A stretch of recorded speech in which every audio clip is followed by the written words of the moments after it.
Un dernier mot d'économie avec cette annonce qui pourrait changer la donne en Europe. L'Irlande projette de mettre fin à son exception fiscale très avantageuse, on le sait, pour les entreprises.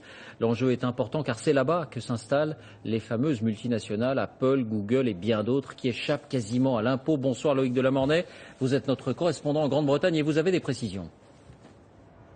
Oui David, vous avez raison de parler de toutes ces grandes multinationales parce que quand on va à Dublin en Irlande, c'est très impressionnant de voir le siège de Google, d'Amazon, d'Apple qui sont là-bas. Pourquoi ils sont là-bas?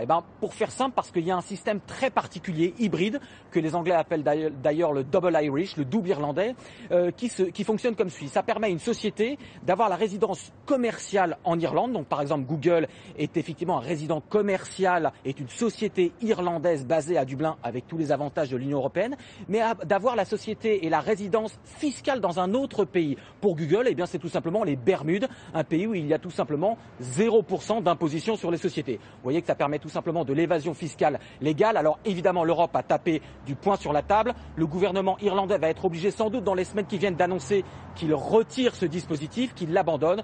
Mais l'Irlande pourra toujours se rassurer en se disant qu'elle garde de toute façon l'imposition la plus basse en Europe sur les sociétés, 12% contre 33% en France. Merci Loïc pour ces précisions.